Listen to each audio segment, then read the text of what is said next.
Hey guys, thanks for coming back to the channel. I got the first rental in the bag. I learned some things and I wanted to share them with you. So we'll roll the intro and we'll get right into it.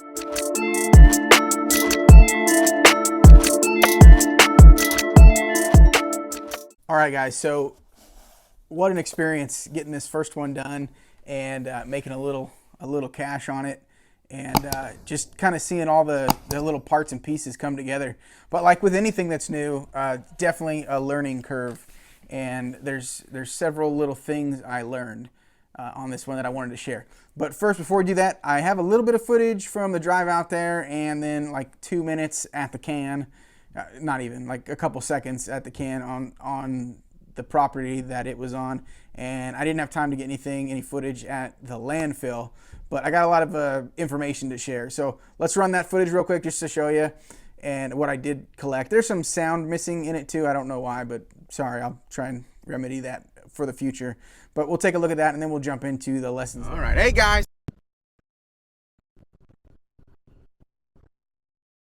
My first dumpster here. So I got the trailer back there. It's empty. I just hooked it up. Just got back from my day job, which was actually a night job. I worked nights last night. So I'm headed over to A-Rad, pick this can up. There's a dumpster over there, or a dumpster. There is a landfill over there, what I'm gonna try to use. Just that way I don't have to pull all my stuff all the way back across town to the dump that's closest to the house. Dump fees should be the same. So this is a roofing job. I looked at all the stuff. They already had all the demo done and it was on the ground when I got there. So it looks like it shouldn't be too heavy. And the contractor told me that he got the dumpster loaded, you know, before the 3 days was up. Still charged him the 3 days, but sorry, I'm trying to drive and there's people acting a fool. So he used 2 days instead of the 3, but I got paid for the 3, and I'm picking it up a day early. So that's good for me. That's what he needed, and that's what he thought he needed, and that's what he bought. Anyways, he said that there were a few pieces that wouldn't fit. So my assumption initially is that he didn't overfill or overload the dumpster. We'll find out when we get there. We'll take a look. About a 40-minute drive for 30 miles, just because it's all country roads. But we'll check in when we get there. Not bad at all. Just a few things over the top. We'll get it tarped to get out of here. It's starting to rain. Okay, so one of the lessons I learned is that, okay, so I'm 40. Some of the people that we will be encountering doing this business are probably older and some younger, but you know, being middle-aged, that's weird to say I'm middle-aged, but I'm pretty savvy with computer and technology and stuff, and my business is pointed that way. Like all my stuff is online, as most people's stuff is. But I did learn that there may be a situation that you would come across where some paper something would be beneficial. My customer wanted a paper receipt because she was paying for the can with cash, and she's old school, so in her mind, if she's going to hand you $338 for a dumpster, she wants a piece of paper saying you paid it. In my mind, I'm like, well, the dumpster's in your driveway. Give me my cash, and you know, we're squared. But I told her, I said her name was Beverly. I said, Miss Beverly, I can certainly email it to you once I get to the house, and you could print that out, or you know, when I pick the dumpster up, I can print out a copy of the invoice that marks it was paid and give it to you as well. And she opted just to have it emailed to her. She didn't have an email address. It was a Hotmail address. But yeah, so that worked out fine. So one thing I'm going to do to address that is I'm going to put, I've got an old metal binder, and it's a clipboard on one side, and it like opens up and you can store stuff in it. I'm going to keep in there some paper receipts, just so I can like hand jam on there. Hey, you know, on this date, Miss Beverly paid me X amount in cash for a 3-day rental on a 14-yard dump. So I'm going to do that. I'm going to have that ready to go. Yeah, so that was lesson number. Lesson number 2 is more like my flow for my side of things. So I use Docket integrated with Stripe for credit card payments, and the flow, they have it set up. I'm just learning all this software stuff, but the flow of it needs to be, you send them an estimate, and then they have an opportunity to accept or deny the estimate based on price or availability or whatever. And if they accept it, they get an invoice, and then once the invoice is presented to them, they have an option to pay it for credit cards. Once they pay it with credit card, their card is held on file for any overages. Well, this particular one was a little bit different because the can was cash, and then the overages were on a card. I told him I wasn't going to drop the can unless I had some way to charge an overage. So the contractor, it was a roofing contractor, gave me his card, but his customer, the homeowner, paid for the can in cash, and the contractor gave his card for the overages.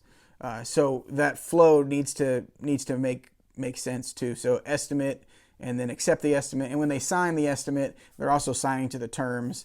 And then they get an invoice, they pay the invoice, and their card number is kept on file for any overages. And all that stuff works pretty seamlessly in Docket. Where I went wrong is I sent him an invoice right off the bat, didn't do the estimate, so he didn't sign and agree for the terms. So I actually ended up having to send him an estimate later so I could get his signature to agree to the terms. So that was lesson number 2, the flow of how all the software end needs to work. Lesson number 3 for me was how the landfill works. Now, I've been to metal scrap yards in the past where I've sold stuff to the scrap yard, and the way it works is you drive on the scale, offload, and they get a gross weight and then a tare weight when you leave. It's the same way at the dump. So I had this question, so it might be helpful for somebody, so I'm sharing it. You go there, they weigh you in, and then tell you where to go. You offload, and you weigh back in on the way out, and you pay. Mine, for this one, I got the receipt right here. It was 6,080 pounds, and it's $36, I believe, at this landfill. So it was 109 total. The rental agreement I had with this customer was the first ton was covered in the initial purchase for the dumpster, along with the X amount of days. I think this one was a 3-day. And then anything over that was going to be just $36. You know, I was just going to pass the cost on to them. I wasn't going to make any money on it. But I have since adjusted that. I'm just going to round it up to 40, make an extra $4 per ton on it. It's easier to do the math on it that way. So yeah, that's lesson number 3, was how the landfill. One more alibi for the landfill deal. I need all-terrain tires on my truck. So I've got a Ram 2500, and it's got like some really nice Goodyear tires on it, but they're highway tires. It did fine. I put it in 4-wheel drive, not even low, just 4 high, and I ended up having to back up a hill, and it just rained, and it was kind of in between rain, and it did fine. You know, some slippage, but it was really apparent to me that I need a tire upgrade on that truck. So I think all-terrain tires for the landfill are probably a must. All right, guys, I don't have a ton to share on this video, but I did get the first one done and did good on it financially. I cleared like right at $300 after fuel and dump fees and stuff. And that doesn't factor in my insurance and all that other stuff. I don't have any payments on any of my equipment, but I do need to pay myself back for it, so I need to figure that in. But just like operating up front, I cleared $300 on that last one, which I think is pretty good. The math on it works, and it certainly can be profitable if I can keep them busy. So that leads into my last point here, is marketing and what I'm doing. I am so new to marketing. I got that job through Facebook, and I can't recall if it worked from an ad or a posting on like one of the yard sale pages that like Jesse Mims always talks about, going to the yard sale pages. I've done that with all my local yard sale areas, and I get a lot of traction from that. I get a lot of hits. But I've also recently done 2 paid ads that like run for 5 days or 10 days or whatever it is. And you can select on there the range or like the mileage that you want it to affect, like people up to 50, 60 miles away, which is good for our business because we have a service volume range that, you know, service area that we want to stick to. So there's really no point in me advertising all the way out to like Atlanta or up to Nashville or something. I'm in northern Alabama. I want to stick around the Coleman, Huntsville area and a little bit south. So that works real well. I need to dial that in and get a little bit tighter. I did the Google My Business thing. I'm waiting for the postcard to come in the mail so I can verify all that stuff. But yeah, so the key to this is going to see if I can keep those things busy. But I think I can do it. And we've got a plan, my wife and I. She's way more outgoing than I am. I'm very reserved. And so that part of it, I think I mentioned this in one of my other videos. That part of it is kind of tough for me. And I force myself to do it. Sometimes I'm a little bit awkward about it. And I notice that. And it makes me even like more awkward because I'm like, am I being awkward? Maybe I'm being awkward. And I started to get inside my head. But my wife is not like that. She's super outgoing and super friendly. And she's going to take a stack of business cards and hit up realtors' offices and other businesses that she thinks might be able to benefit from our service. So we're going to try that, and I'll let you know how that works out. Hopefully I can pull some more jobs from it.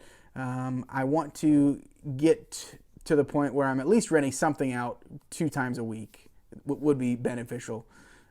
If I could just keep them that busy, I would be happy. So that's my short-term goal. Of course, my long-term goal is having to increase equipment and buy more and stuff like that. But we'll see. So that's all I got on this one, guys. Thanks so much for watching, and I appreciate your support. See ya.